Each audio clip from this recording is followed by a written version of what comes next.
मोदी 8 जून को ले सकते हैं पीएम पद की शपथ।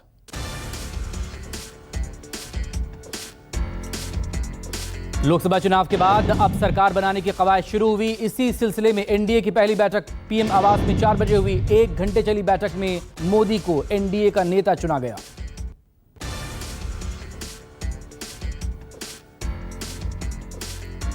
एनडीए की बैठक में नीतीश कुमार ने कहा जल्द से जल्द बननी चाहिए सरकार। पीएम के आवास पर करीब 1 घंटे एनडीए की मीटिंग चली। घटक दलों ने सर्वसम्मति से समर्थन पत्र सौंप दिया। बता दें लोकसभा चुनाव में बीजेपी को 240 सीटें मिली हैं। ये बहुमत के आंकड़े से 32 सीटें कम हैं और इसीलिए एनडीए के घटक दलों की अहमियत और बढ़ गई है। 7 जून को बीजेपी शासित राज्यों के सीएम को भी दिल्ली बुलाया गया। साथ ही पार्टी के वरिष्ठ नेता मौजूद रहेंगे। एनडीए की बैठक में 10 से ज्यादा पार्टियों के नेता शामिल रहे।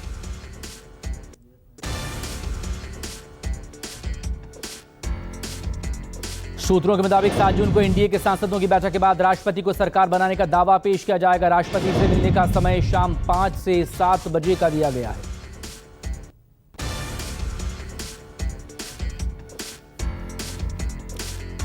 नई सरकार के कवायद के लिए राजनाथ सिंह, अमित शाह और जेपी नड्डा सभी सहयोगी दलों के साथ 1-to-1 मिलकर उनसे बात करने और नई सरकार के स्वरूप पर चर्चा करने की उन्हें जिम्मेदारी सौंपी गई है।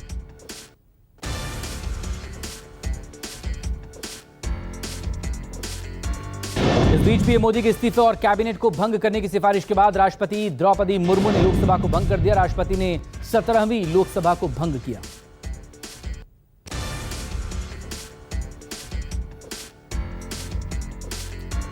सूत्रों के हवाले से खबर, नीतीश चंद्रबाबू कर सकते हैं बड़ी मांग। रक्षा, रेल जैसे मंत्रालयों पर जेडीयू की नजर। 4 बड़े पद मांग सकती है टीडीपी।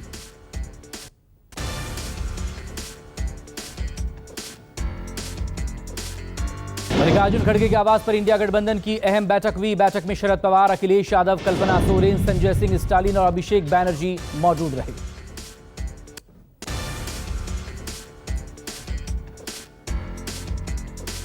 इंडिया गठबंधन की बैठक में खड़गे ने कहा हमारे गठबंधन में सबका स्वागत। हम एकजुट होकर पूरी ताकत से लड़े। चुनाव का जनादेश मोदी के खिलाफ। जिन्हें संविधान पर भरोसा वो साथ आए।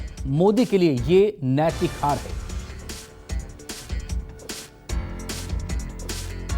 महाराष्ट्र में फडणवीस ने ली हार की जिम्मेदारी। शीर्ष नेतृत्व से कहा डिप्टी सीएम पद से मुक्त करें। मुझे पूरी ताकत से विधानसभा के लिए उतरना है।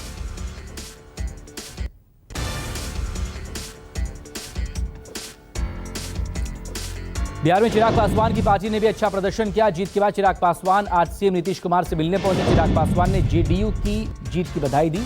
नीतीश कुमार से मुलाकात के बाद चिराग बोले मुख्यमंत्री ने हमारे गठबंधन को मजबूती देने का काम किया।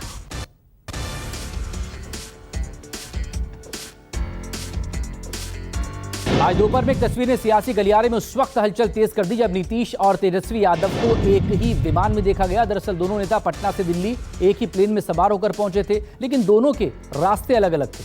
पहले तेजस्वी नीतीश के पीछे वाली सीट पर बैठे नजर आए। कुछ देर बाद वो नीतीश के बगल वाली सीट पर आकर बैठ गए।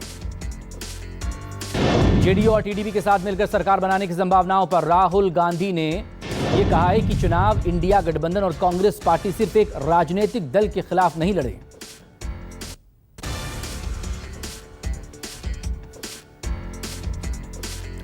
सूत्रों के हवाले से खबर, अखिलेश यादव इंडिया गठबंधन के पुराने साथियों को साधेंगे। नीतीश कुमार और चंद्रबाबू नायडू से बात करेंगे।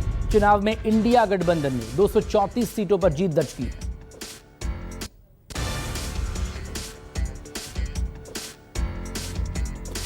इंडिया गठबंधन की परफॉर्मेंस से खुशी तेजस्वी यादव। तेजस्वी ने कहा बिहार में राष्ट्रीय जनता दल को सबसे ज्यादा वोट मिला और वोटिंग परसेंटेज में भी सबसे ज्यादा हम हैं। सीट में भी हम लोगों की बढ़ोतरी हुई।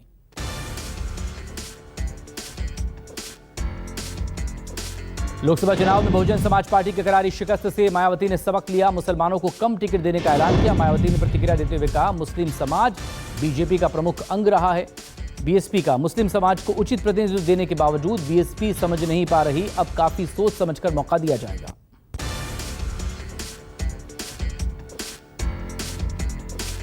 मोदी मंत्रिमंडल को राष्ट्रपति द्रौपदी मुर्मू का विदाई डिनर। राष्ट्रपति भवन में विदाई डिनर का आयोजन किया गया। 17वीं लोकसभा का कार्यकाल आज खत्म हुआ।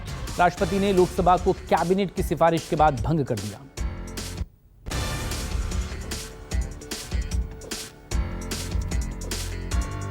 इटली की पीएम जॉर्जिया मेलोनी ने भी पीएम मोदी को बधाई दी। एक्स पर लिखा, नई चुनावी जीत और अच्छे काम के लिए शुभकामनाएं। लोगों की भलाई से जुड़े मुद्दों पर मिलकर काम करना जारी रखेंगे।